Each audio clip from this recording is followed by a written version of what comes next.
दोस्तों, आज हम आपको फिर से एक नई कहानी सुनाने जा रहे हैं। कहानी को जरूर सुने और हमारी कहानी कैसी लगी कमेंट में जरूर बताएं। अगर आपको हमारी कहानी अच्छी लगी हो तो अपने दोस्तों के साथ शेयर करें और कमेंट में अपना प्यार जरूर दें। कहानी को शुरू करने से पहले चैनल को सब्सक्राइब करें, बेल आइकन को प्रेस करें, जिससे आने वाली कहानी की नोटिफिकेशन आप पर सबसे पहले पहुंच सके। भगवान कहते हैं कि कोई कितना भी बड़ा धर्म आत्मा क्यों ना हो, जिद बांधकर कोई भी उस अमृत पुरुष परमेश्वर के दर्शन नहीं कर सकता। हाँ, एक उपाय है परमेश्वर के इस संसार की, उसके अच्छे बुरे परिवार की इतनी सेवा करो कि वह चकित होकर, खुद खुश होकर तुमको देखने आए कि ये कौन है जो रात दिन मेरी सेवा में लगा हुआ है। जब वह आएगा तो तुम सहज में ही उसके दर्शन हो जाएंगे। आकाश से जब पानी बरसता है तो वह पूरी पृथ्वी के लिए एक जैसा बरसात है, परंतु फिर भी उसे पीकर करेला कड़वा, इमली खट्टी और बेर मीठे हो जाते हैं। ये दोष पानी का नहीं, ये दोष बीज का होता है। ऐसे ही संसार में कोई धर्मात्मा है तो कोई कुटिल स्वभाव का है, तो कोई घोर पाप आचरण करने वाला है। इसमें ईश्वर का कोई दोष नहीं, ये तो मनुष्य के संस्कारों और कर्मों का दोष है, जो अपने कर्मों को उस ईश्वर से जोड़ देता है। वह मनुष्य अपनी बुद्धि और ज्ञान को ईश्वर से संयुक्त कर लेता है। मणिकूट पर्वत पर तंबूल एक चोर रहता था, प्रतिदिन लोगों का वध किया करता था।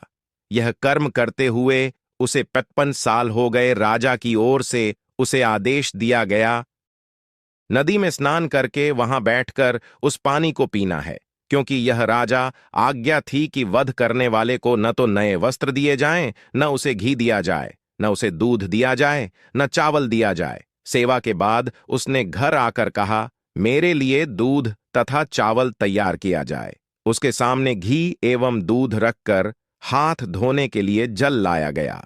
उसी समय भगवान शिव के पुत्र कार्तिकेय और उनके मित्र चित्रबर्हण उधर से गुजरे। उन्हें आदरपूर्वक घर में बैठा लिया और खाने को वह सामग्री दी। तब चित्रबर्हण न जाने क्यों अशांत होने लगे। उन्होंने पूछा, ये क्या कारण है?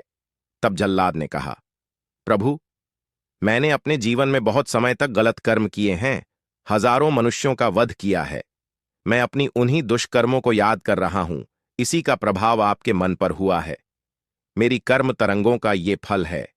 चित्रबर्हण बोले, वे सब कार्य तुमने अपनी मर्जी से नहीं किए, राजा की मर्जी से किए हैं, तो तुम्हें पाप नहीं लगेगा। तंबूल बोला, प्रभु, आप मुझे धर्म का उपदेश दें। चित्रबर्हण ने कहा, कल भगवान शिव की शरण में आना, वो ही तुमको धर्म का उपदेश देंगे। मणिकूट पर्वत पर मधुमती और पंकजा के संगम पर निवास कर रहे हैं, वो ही तुमको मोक्ष का मार्ग बता सकते हैं।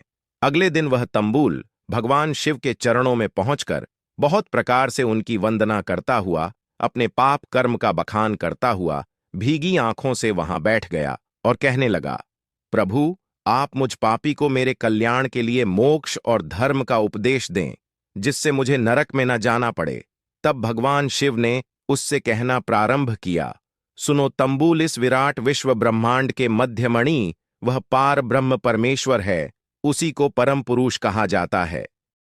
कोई कितना भी बड़ा पाप आत्मा वाला क्यों ना हो, जो अपनी ही आत्मा में चमकने वाली उस मणि के प्रकाश में उस परम पुरुष की आराधना करता है, नियम, संयम और आशियों जैसे जीवन का पालन करता है, वह अंत में अवश्य ही सब पापों से छूटकर परम पवित्र हो जाता है और ईश्वर के परम पद को प्राप्त कर लेता है। यह मैं सत्य वचन कह रहा हूं। तुम उसी में अपना मन लगाओ, बुरे कर्मों को आज से छोड़ दो, पवित्र जीवन को धारण करो। अब तक जो हुआ सो हुआ, अब आगे से तुम सावधान होकर पुण्य कर्म करो, तुम्हारा कल्याण होगा। उस तंबूल ने धर्मोपदेश सुना, उसका मुख आंसुओं से भीग गया। उसने कहा, हे परम पुरुष, तुम्हारी करुणा असीम है। मुझ जैसे महापापी को भी तुमने ठुकराया नहीं और तुमने परम पद का उपदेश देकर मुझे तार दिया। हे प्रभु, तुम्हारी जय हो। उससे मेरी परम शांति आत्मा में प्राप्त हुई। जब वह वापस जा रहा था, तब लौटते समय एक यक्षिणी आत्मा ने एक पशु के शरीर में प्रवेश करके उसे जान से मार डाला। भगवान शिव के गणों को इस घटना से बड़ा दुख हुआ। तब शिव ने कहा, तुम दुख न करो। अंत समय उसका मन परम ब्रह्म में लग गया था। वह नरक में न जाकर दिव्य लोक में गया है, शोक का त्याग कर दो। मेरे बचनों को तुम मामूली मत समझो। जिसका मन दिव्य बचनों में लग जाता है वह आत्मा से शुद्ध होकर दिव्य सत्ताओं के बीच पहुंच जाता है। जिसका चित्त स्थिर हुआ पाया प्रभु करतार, स्थिर चित्त में उपजते रहते लाखों विकार जो संयम को चारे। उसको इस संसार में मिले परम ब्रह्म के उजियारे। दोस्तों, इस कहानी से यह शिक्षा मिलती है कि कोई कितना भी बड़ा पापी क्यों ना हो, जो अपने दोष परमात्मा के सामने रख देते हैं तो परमात्मा उन गुनाहों से उसे माफ कर देते हैं, जैसे कि आज इस कहानी में आपने सुना। दोस्तों, आज आपको हमारी कहानी कैसी लगी? कमेंट में जरूर बताएं। अगर आपको हमारी कहानी अच्छी लगी हो तो अपने दोस्तों के साथ शेयर करें और कमेंट में अपना प्यार जरूर दें। चैनल को सब्सक्राइब करें, बेल आइकन को प्रेस करें, जिससे आने वाली कहानी की नोटिफिकेशन आप पर सबसे पहले पहुंच सके। राधे राधे।